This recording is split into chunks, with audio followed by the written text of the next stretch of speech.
Hi friends, ஃபேஸ்புக்கில் amount வருதான்னு கேட்டிங்கன்னா கண்டிப்பாக ஃபேஸ்புக்கில் அமௌண்ட் தராங்க. இந்த வீடியோவில் நம்ம என்ன பார்க்க போகிறோம்னா, ஃபேஸ்புக்கில் எப்படி அமௌண்ட் எடுக்க போகிறோம், யாராருக்கு யூஸ் ஆகுமோ அவங்க நம்ம சேனலை ஃபாலோ பண்ணிங்க. இதுக்கு மேலே நம்ம சேனலில் ஃபேஸ்புக்கில் என்னென்ன டிப்ஸ் இருக்குது, என்னென்ன ட்ரிக்ஸ் இருக்குதுன்னு சொல்லிட்டு நம்ம பார்க்க போகிறோம். ஃபேஸ்புக்கில் ஃபர்ஸ்ட் ஆஃப் ஆல் நீங்கள் அக்கௌண்ட்டை க்ரியேட் பண்ணால் பரவாயில்லையா, இல்லை பேஜை க்ரியேட் பண்ணால் பரவாயில்லையா, நீங்கள் யோசிச்சுட்டு இருப்பீங்க. கண்டிப்பாக அதை பற்றி நம்ம சொல்ல போகிறோம்.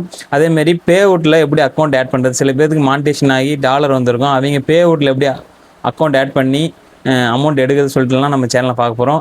கண்டிப்பாக உங்களுக்கு ஒரு யூஸ்ஃபுல்லாக இருக்கும். நம்ம ஃபேஸ்புக்கில் அமௌண்ட் எடுக்கணும்னு நினைக்கிற ஃப்ரெண்ட்ஸுக்கும் சரி, இல்லை நீங்கள் ஃபேஸ்புக்கில் அமௌண்ட் ஏர்ன் பண்ணணும்னு நினச்சிங்கன்னா நம்ம சேனலை இதுக்கு மேலே பின்தொடருங்க. இதுக்கு மேலே ஒவ்வொரு வீடியோவும் உங்களை ஃபேஸ்புக்கில் மானிட்டேஷன் ஆக வைக்கவும் சரி, பணத்தை எப்படி எடுக்கணும்னு சொல்லி புது புது ட்ரிக்ஸ் என்ன சொல்கிறாங்க, 2024 என்னென்ன மாற்றங்கள் கொண்டு வருவாங்க, இது எல்லாமே நம்ம சேனலில் பார்க்க போகிறோம். இதுக்கு ஒரு டவுட் இருக்கும், என்னென்னா நீங்கள் இன்ஸ்டாகிராமில் ரீல்ஸ் போட்டுட்ருப்பீங்க, ஃபோட்டோஸ் போட்டுட்ருப்பீங்க, அதேமாதிரி யூடியூப்லேயும் நீங்கள் ஷார்ட்ஸ் போட்டுட்ருப்பீங்க.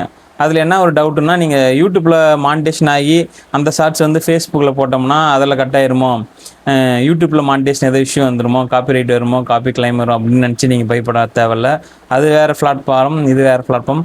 உங்களுக்கு கண்டிப்பாக ஃபேஸ்புக்லேயும் நீங்கள் அப்லோட் பண்ணுங்கள், உங்களுக்கு அமௌண்ட் வரும். அதேமாரி யூடியூப்லேயும் போடுங்க, அமௌண்ட் வரும். அதனால் எந்த கன்ஃபியூஷன் வேணால் நீங்கள் இன்ஸ்டாகிராம் யூடியூப்பில் மட்டும் நீங்கள் ஃபோக்கஸ் பண்ணிட்டு இருந்தீங்கன்னா, ஃபேஸ்புக்கில் பண்ணாமல் இருந்தீங்கன்னா உடனே நீங்கள் ஃபேஸ்புக்கில் ஒரு பேஜோ இல்லை அக்கௌண்ட்டோ க்ரியேட் பண்ணி நீங்கள் ஏர்னிங் ஸ்டார்ட் பண்ணுங்கள்.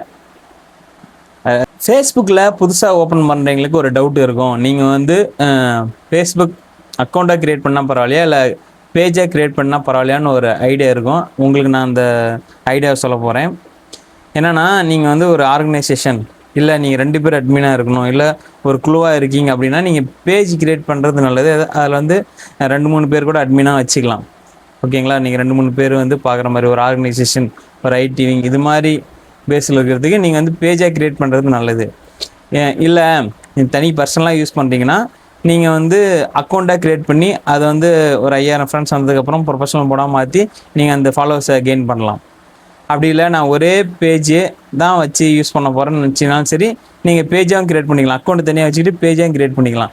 இல்லை நான் ஃப்யூச்சரில் நிறையா கேட்டகரிக்கு நான் பேஜ் க்ரியேட் பண்ணுவேன், சினிமா என்டர்டெயின்மெண்ட்டுக்கு தனியாக, ஸ்போர்ட்ஸ்க்கு தனியாக, இது மாதிரி விளாக் தனியாக, இது மாதிரி தனித்தனியாக க்ரியேட் பண்ண உங்களுக்கு ஆசை இருந்தால் ஒரு அக்கௌண்ட்டுக்கு ஒரு பேஜ் வச்சுக்கிட்டு, அக்கௌண்ட்டாக ஒரு ப்ரொஃபைல் வச்சுக்கிட்டு பேஜ் ஒன்றா க்ரியேட் பண்ணிக்கிட்டீங்க. அந்த பேஜ் ஒன்றா மெர்ச் பண்ணிக்கிட்டோம்னா நீங்கள் ஒட்டுக்கா எல்லா பேஜோட அமௌண்ட்டை நீங்கள் ஒட்டுக்கா ஒரே அக்கௌண்ட்டுக்கே ஆட் பண்ணலாம்.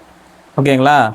நீங்கள் இதுதான், நீங்கள் பேஜாக க்ரியேட் பண்ணுமா இல்லை ப்ரொஃபஷனலோட, அதாவது அக்கௌண்ட்டாக க்ரியேட் பண்ணாமல் திங்க் பண்ணி நான் சொல்கிற இதில் நீங்கள் யூஸ் பண்ணிக்கோங்க.